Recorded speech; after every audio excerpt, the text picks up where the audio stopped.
This is Future Talk. Future Talk. Future Talk with Omnial Saleh and Hani Balkis. Good afternoon, everyone, and happy Tuesday. You're listening to Future Talk right here on Pulse 95. This is the one and only place where we give you a quick roundup of everything that is happening in the tech world, in the UAE, and all around the world. We have a very exciting show right here on Future Talk. And to be honest, I think what makes it exciting is Hani yesterday sent me the most shocking news that I think I will ever, or I've come across in a few months now. Jeff Bezos. How, why, and what did he do? He basically stepped down as Amazon CEO, and I think the whole world is waiting to understand why did that happen and what is his next step. So we're going to be revealing a lot more details about this crazy decision in just a few moments. Yes, and we're also talking about how hackers have demanded $70 million to actually restore data held by companies that were hit in a cyber attack. Now, we do know that ransomware has been on the high lately ever since the COVID-19 pandemic, as a lot of us do rely on our internet and meetings and whatnot to get our job done. But now these hackers are kind of holding them by the neck and asking for $70 million. Yes, indeed. In the world of gadgets, Saz is happening as well as we talk about the new upcoming iPhone 13. A lot of people were hoping for a different name for the next iPhone, but sadly it's going to take the name iPhone 13. But it has a lot of new features when it comes to charging wirelessly. What are they and how can they come in handy? You got to stay tuned to find out more about it. Yes, and if you're a screaming human, we got a drone that will run after you. So if you just scream... For rescue. Yeah, and it will run. So you go, like, what do you need? Great reenactment, I Yeah, must say. so we're going to be talking to you guys about those drones and what do they do and why you got to scream for them to hunt you down. In the world of apps, lots is happening as well as we discuss Instagram and what its chief executive, Adam Mosseri, has to say about basically the reality and what this app is all about. We usually think it's a photo sharing app, but they definitely have different plans for this social media application coming in very soon. Yes, keep Pulse 95 locked. We'll be right back. And when we come back, we're talking all about Amazon, because Jeff Bezos is doing something that's giving me some feelings, ladies and gentlemen. And the song is Summer Feelings, but it's not summer. It is something else. Daily digital news. Bits and bytes connect our world. Ladies and gentlemen, bits and bytes do connect our world, but you know what else connects us? Amazon. You know, Amazon has been the sole provider for a lot of things ever since the COVID-19 pandemic, and one of them being e-commerce. We've been getting a lot of things, and I personally have been ordering a lot when it did come to Amazon, the pandemic. I mean, I ordered a lot of things. And you know, Jeff Bezos' net worth kind of doubled or even tripled during the pandemic because everyone said, you know what, I don't want to go out. I just want to order things online. But now, ladies and gentlemen, the world has been shocked because Jeff Bezos has actually stepped down as Amazon's boss. Now, it's very shocking because when I think about it, Amazon is at the peak right now. Exactly, and a very similar move actually happened with Jack Ma, my favorite tech giant, Jack Ma, because a few months ago he also basically stepped down from his big company, Alibaba, and the whole world was actually shocked by this decision. And I feel like it's just been one tech giant after the other Bill leaving Gates. their company. Oh, yes, Bill Gates as well. CEO of Microsoft. He created Microsoft. I mean, it does seem that It's a trend. It's kind of a trend, and it does kind of seem like every time a company kind of gets under fire, the CEO is like, "Oops, I'm out." Right? They don't want to. They don't want to be held accountable for their actions True. or for their company's actions. And we do know that Amazon is at its peak right now, and we do kind of suspect something is wrong because just after 27 years, he says, "Hey, I'm out." You know. And I feel like something like this is kind of shocking. I agree with you, especially because it's been like 2 decades since he actually created Amazon. It's a 2-decade run company that he's leaving, and the company actually announced in February that Bezos would transition from CEO to executive chair. He said that he wanted to spend more time on his other ventures, and recently we've seen him do that. He wanted to go to outer space with his brother on his very own well-known rocket, SpaceX. So it's interesting to see him focusing on different things because it's a very similar move to what Bill Gates did when he left Microsoft. He said that he wanted to focus on more philanthropy work and he wanted to create more good for society. But even as he steps back in a less public role at the company, he still had tremendous effort on Amazon. Yet now he's leaving it all together. And one thing that actually shocked me is that, right, Blue Origin, his space agency, lots of potential, a new kind of thing to grab onto. But then he says he wants to focus on the Washington Post, which is a media outlet. Yeah. Why? Right? Why would you want to focus? Why would you want to put Amazon on the side and focus on a newspaper media outlet? It could be. I mean, I think, especially if he's planning to publish opinion pieces, he might want to change the world through his own opinions and thoughts and ideas. But I don't see why he can't do that while still being the CEO. I think someone would have more influence talking from Amazon. Yeah. Right? A lot of young entrepreneurs look at people like Jeff Bezos, Bill Gates, Elon Musk, Jack Ma. They look at these people as kind of motivation and inspirational figures. Yeah. So when you say, "Hey, I'm Jeff from the Washington Post," it's kind of weird, right? I mean, the Washington Post is a very successful media outlet, but at the same time, nothing goes to that caliber that Amazon is and was. Now, when we look at it, Amazon definitely did face a lot of criticism during the pandemic and even very recently with the way they treat their warehouse workers. It's something that Bezos actually pledged to address as the new executive chair. So looking at it, he's not leaving Amazon completely. He's just moving from CEO position to executive chair. So he's no longer going to be monitoring the day-to-day activities, the day-to-day issues of Amazon, but rather handing it down to a man called Andy Jassy, which basically was one of the people working at Amazon. He had a top position and now he's going to be the new CEO of Amazon. Now, another interesting part about it is that what he wants is basically to automate a lot of Amazon's practices. So I'm interested to see, does that involve more robotics involved in Amazon rather than humans and human employees? So this way maybe he could remove all the criticism all at once. You know what the Arabic saying is, Omnia? Which one? في إن في الموضوع. Oh, yes. Right? There is something behind the scenes that is going on that we don't know. And it kind of... Daily digital news. Bits and bytes connect our world. Cybercrimes have been on the rise for quite some time, ever since the COVID-19 pandemic became a part of our lives. But this is taking cybercrimes to a whole other level because hackers are actually demanding $70 million to go ahead and restore data that was held by the companies that were hit in those cyber attacks. Now, ransomware, it's a very unfortunate event that tends to happen. Whenever a hacker has information, they ask for money to give it back to you. And a lot of the times we hear cybersecurity experts state that the one thing you should not do is pay that amount because that basically gives them an incentive to go ahead and do it again. But these companies that were affected, they are worldwide companies. They hold a lot of information. And they were actually, when we trace the steps back of those hackers were actually a Russia-linked group. They were counted amongst the cybercriminal world's most prolific extortionists. So they're not just a couple of kids hacking around, you know? It's a big gang, and those gang are definitely determined to get that money so that they can give that information back, and that's if they give the information back. Yes, and Reuters actually went out and asked for this company or this hacking group to comment, and they did not respond to that comment. Now, the group does go by Re-Evil, or I'm going to say Revils because R and Evil together. Now, that ransomware attack, which the group did execute on Friday, was among the most dramatic in a series of increasingly attention-grabbing attacks. Now, it does seem that they're trying to make a statement.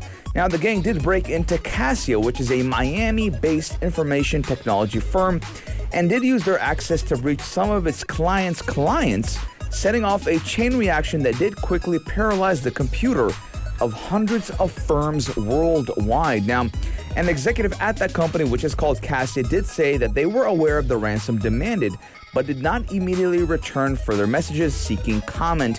Now, about a dozen different countries were also affected, And in at least one case, the disruption did spill out into the public domain when Swedish Co-op grocery store, just like, we have Sharjah Co-op. Yeah. Swedish Co-op grocery store chain did have to close hundreds of stores on Saturday because its cash registers had been knocked offline as a consequence of that attack. Now, it does seem, again, they are saying it is more of an attention grabbing. They're trying to make a statement, and it does seem that, a question that does come to mind, though, is how is a cash register connected to the internet? That they have some advanced cash registers, I'll tell you that. I feel like it's a whole system that they were able to hack into. Knock off, yeah. And the impact of this hack is actually still coming into focus. They still don't know how bad things are. As far as of now, every company that was hit was actually including different schools, different small and public sector bodies. There were even travel organizations that were hit, leisure organizations. We've seen different accountants that were impacted by this big hack. And the company behind the hack, or the gang, Revil Gang, was actually even collaborating with other hackers in different countries, some in Brazil, known as the JBS, others in even Sweden. So we've seen a lot of them that have actually been collaborating with one another. But some of these hackers were actually getting that ransomware paid, When we look at the gang known as JBS, they were able to get $11 million to give the information back. Looks like I got into the wrong profession. I'm just saying. You used to hack as a kid, don't you? I used to hack other kids, not hack companies. And that was a game. I would tell them, if you type your password backwards, it won't show. Oh my God. Right? And, they used to fall for that. We're like 12 years old. It was Club Penguin. Give me a break. Club Penguin? Yeah. That's what you used to hack? Yeah, and that was it. Yes. Is it really a hack? I love Club Penguin. If they typed in their password? They'd be like, social engineering done well. Social engineering done well. Ladies and gentlemen, let's know your guys' thoughts. 4215 do or slots or on our Instagram at Pulse95 Radio. What do you think about ransomware? $70 million. We're taking a short break, but when we come back, we're talking about the iPhone 13. Some updates, and some people will be upset with the new name. Gadget of the day. New tech you might want to play with. Pulse 95. Last week, we guys told you about how the iPhone 13 maybe wasn't going to be named the iPhone 13. Apple did do a kind of a poll, and a lot of people didn't want that name. They wanted something 74%. new. Yeah, refreshing 74%. I don't know where they find those 74%. They wanted something refreshing, right? They wanted iPhone 2021. That's what they thought was unique. Yeah, unique, very unique, very creative. And Apple said they would take it into consideration. But now, ladies and gentlemen, we know the new name of the new iPhone. iPhone 12, now it's going to be iPhone 13. Wow. Subhanallah. Very, very different. Very different, and we do have a couple of rumors on what can we expect with the new iPhone 13. As we do get closer to September, we get more and more leaks, and you guys know us. We love our leaks when it does come to Apple. So we're going to be telling you what Apple does plan to include in that new iPhone 13. Yes, indeed. We are looking at a slightly bigger wireless charging coil in the new iPhone coming up in September. Now, this potentially means much improved heat management, so your phone is not going to heat up as much as it does, which is phenomenal if you're living right here in the UAE. I think my phone is like dying as I walk in the heat. Because of how hot it was, not only did a friend of mine's phone set hot temperature, his, like how some cars, most cars nowadays, they have a screen in their car. Yeah, like kind of a media player. Or whatever. Said too hot. Oh my gosh. The car is saying said it's too hot. The car refuses to play music because it's too hot. The DVD, the touch screen, your media setup, it says too hot. My God.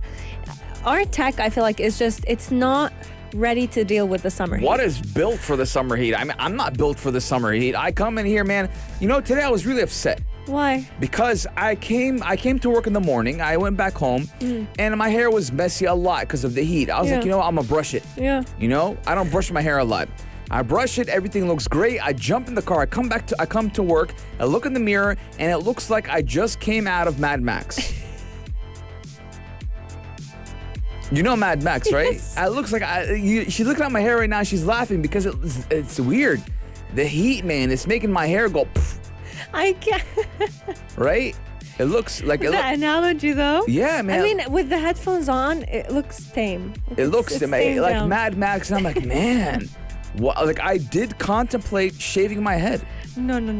I think I will shave my head. That buzz cut, My God. you know, because I mean, imagine I'm a human being. What about a gadget? How is that going to handle this heat? And I think that is why Apple kind of felt that a lot of people were complaining about the heat when it does come charging your iPhone and I think also the issue of they create iPhones that are now much faster, much stronger. They include a lot of features. It needs the power to be able to handle it. So they're including much improved heat management, higher voltage or wattage, which basically means that we're looking at reverse wireless charging becoming a part of the new iPhone. Yes, which is a bad thing. Why? Because nowadays you're going to be kind of trading your batteries. Be like, oh, listen, bro, I don't have charge. Give me your phone. Let me charge my phone a little bit, right? A lot of people. Isn't that the feature that Huawei launched like centuries ago? Yeah, it's been a feature that's been for a while, Yeah. but a lot of people don't like it because then it's kind of like, hey, you got extra data to open hotspot True. for me, and now you got, what's your percent? 70? What if it was 45? Right? Like, you just give me a little bit. Honey, bidding on phone batteries. Yeah, man. is- Like, what do you want? It's my phone. Like, You have 80, I have 10. yo, 20. Allah khalik. Please, God save you. God keep you in life. You know, 20%, please. Guess what? I'll always be the one needing the battery. No, never the one giving. I'm 'cause not my- getting the new iPhone then, ladies and gentlemen. 4215, do it slots, or on Instagram at Pulse95 Radio. Are you excited for that reverse Very excited. charging, wireless charging? And does your hair go cuckoo when you go out of the house, man? I know for me, right? Omnia can see it right now. She's looking at my hair. My hair is Yeah, crazy. I didn't actually pay attention when you came Yeah, I in. pay attention, right? And I think a lot of people can relate that hair goes frizzier. I think the word's frizzy, right? Yeah, frizzy. That's frizzy, yeah. Let us know, 4215, Durat Salat. This is Future Talk. Future Talk. Future Talk with Omnia Al Saleh and Hani Balkis. You know how when we usually are in need of help, the first thing we think about saying is help. You know, we start screaming as loud as we can. Help, help. No, I Google. Help. Why? Why Google? Why Google? That's when I'm in trouble. What if you don't have Google? You don't have an internet service. You're out in the desert. You're out. I cried. You'll scream, okay? You'll scream. And now drones can actually hunt down screaming humans who are in need of help. Why you guys say hunt? You know what hunt means, Omnia? Yes, If hunt. you're a predator, you know? Like, you're the prey. So the human is a prey. The voice acting skills And these past 2 days have the been drone something is else. Right? Yeah. Yeah. Continue. Let me hear more about this hunter drone. Now, scientists are actually training drones to be able to, I was going to say hunt down again, but Yes. to find people who are in need of help, you know, whether it was on a safari, in a desert, stuck in the mountains, especially if we're talking about people in the US or all around the world, even right here in the UAE, who go out on hikes. These drones will be able to find those people through the sound of their screaming, which I think is just, it feels like a scene from the Terminator, some form of movie, but in I'm What's wrong? just imagining someone, right? Yeah. Like being stuck on the mountain, just Hey, drone! No, he was like screaming for like 5 hours. and the drone, but we're talking about tech, so I think Yeah. the drone will be able to hunt them down. I mean, let's say, for example, we just launched the drone, right? We're like we just knew that someone is lost. It's Yeah. been like 4 hours, and Yeah. Hani hasn't been saying anything, right? Or Hani died out of thirst or dehydration. Yeah, but I'm saying when it comes to screaming, right? Yeah. Like, imagine 4 hours ago, Hani didn't come back from his hike. We call the people that need to be finding them, and lost his voice. Hani's been screaming for the past 4 hours. He lost his Like, voice. I mean, it's kind of weird. It's a great. I like the concept of it. Yeah. But I don't think someone would be screaming for 4 hours. The execution is Yeah. Like instead of Rocky. having infrared on it, heat seeking, yeah let's put a microphone. a collection of microphones. Collection, on the yes. drones. Yeah. Let's put a microphone on a drone, and if it senses screaming, we'll let it find him. Now, thinking about it, how can these drones actually process the screaming? That's a big question that a lot of researchers have actually been thinking of. And scientists are saying that they're going to be using a technology known as beamforming. Now, beamforming, in a very simplistic way, it's a very complex topic. It basically looks at taking voices from different directions, which is very important when you're talking about a drone circulating a large area. So they're trying to basically capture the lowest sound possible. Even if it's lowest decibels, this drone will be able to pick it up. So even if my voice is going... Even if a mouse is stuck, Yeah. they'll be able to find it. Yeah. So, I mean, it does utilize 32 microphones, so Yeah. they A should lot of be... microphones. Yeah, I mean, they should be able to detect it. Now, again, they are also using a monopulse radar technique to establish the exact angle of the sound. And that technique does compare to at least 2 simultaneous beams received from slightly different directions. And it does kind of determine which signal is stronger to detect the position of the target. Kind of remembers me of bats and sonar. Bats can't see. True, but they have very sensitive hearing. Yeah.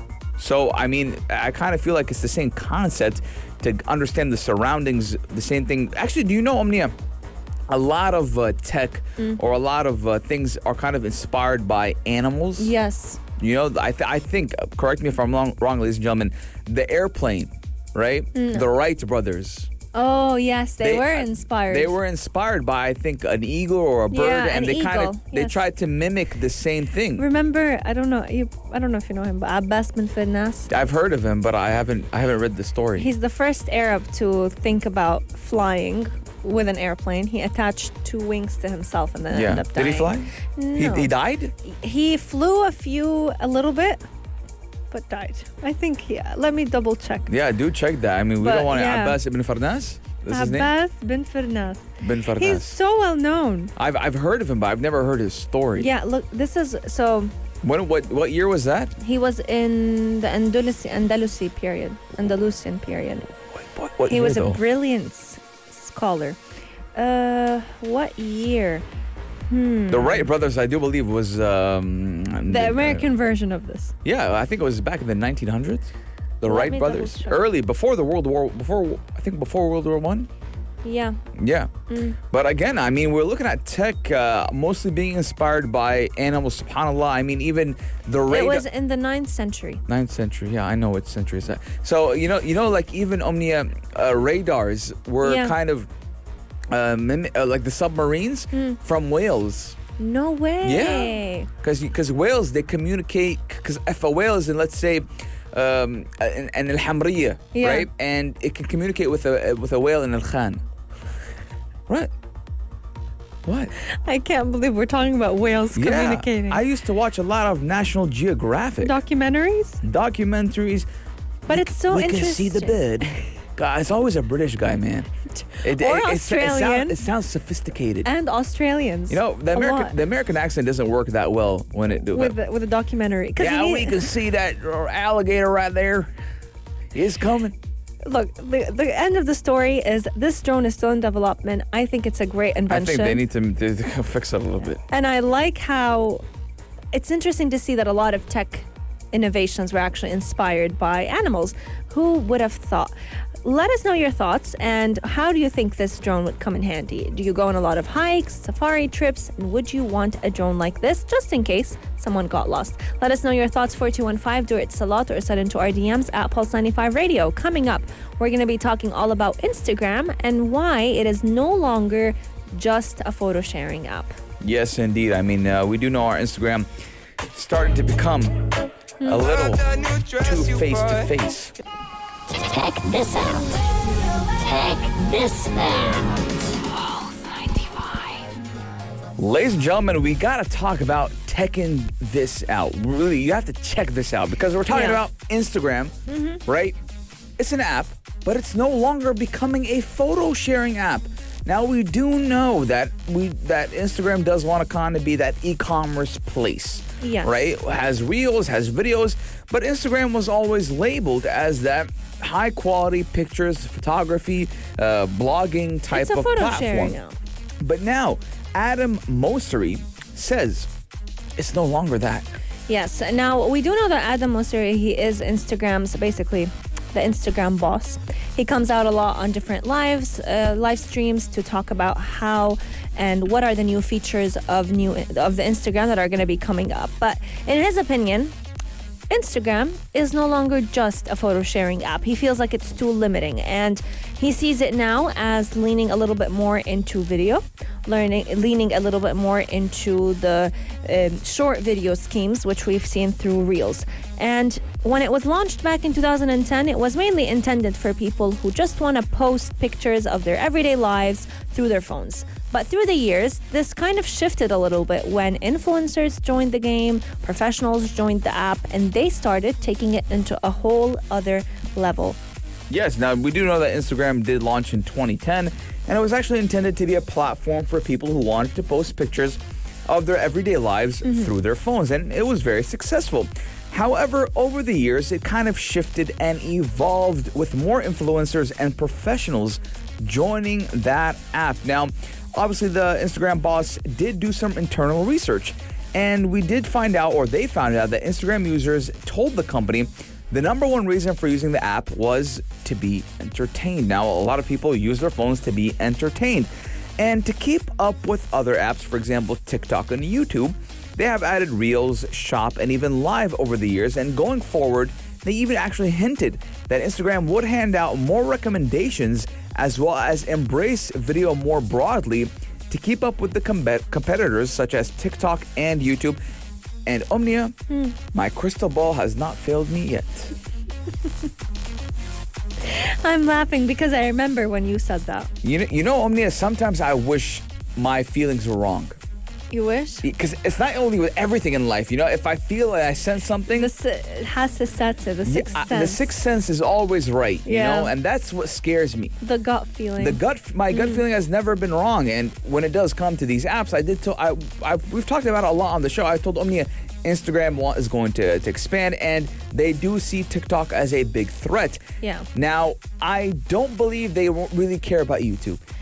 Actually, I think it's TikTok the most. I do see YouTube though, because we do know that just last month, Facebook confirmed that they're going to be testing the option of letting users upload content from their desktops, which is it's a very YouTube-like feature. You know, with YouTube, you upload videos from your laptop. Yeah. So maybe them allowing you to upload content from your laptop means that you can maybe upload heavier, much larger files. Who knows? But we do know that a lot of people also want access to Instagram from their computer. So they're also going to be allowing this feature very soon on desktop computers. Yeah, but when it did come to that desktop computer thing, I do believe it was kind of more catered to those social media marketers. Directors, because again, Instagram is a very good platform to market yourself. And we kind of see YouTube kind of copy, I think at this point, Omnia, YouTube copies from Instagram, Instagram copies YouTube, They right? all copy from each other. YouTube even copied TikTok with the YouTube Shorts. Yeah. Right? And then YouTube copied Instagram with the Instagram Stories. And then Instagram copied TikTok with the Reels. What has TikTok copied?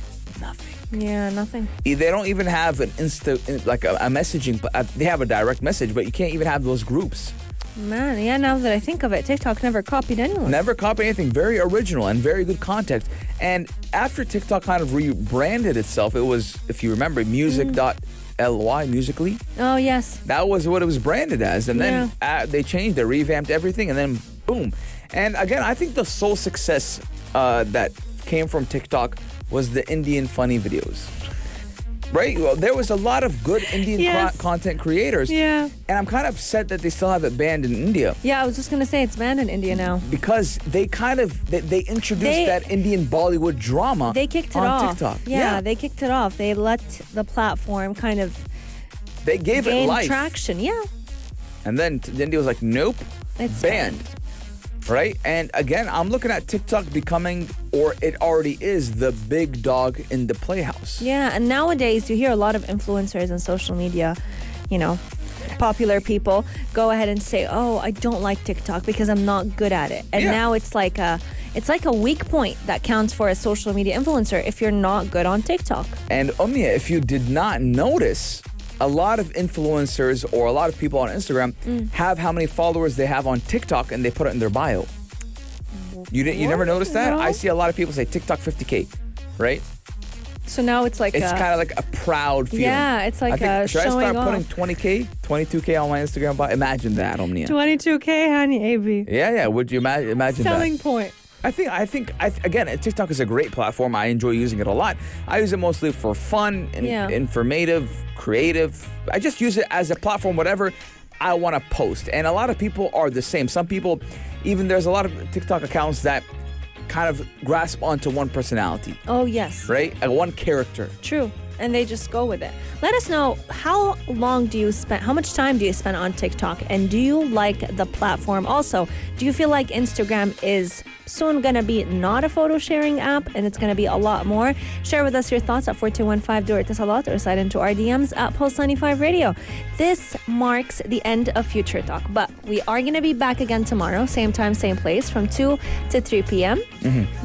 But Omnia, you said to check our screen time. I got 8 hours a week On TikTok. per week. Yes. On TikTok. Yes, 8 hours per week on TikTok.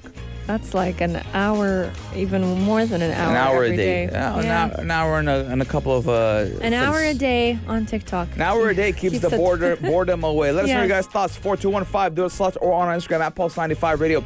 But this does conclude Future Talk for today, ladies and gentlemen. We'll see you tomorrow, same time, same place, only here on Pulse 95. If you liked this episode of Future Talk, drop a like and subscribe. Pulse 95. Be sure to follow us on Instagram for all our daily updates and top stories.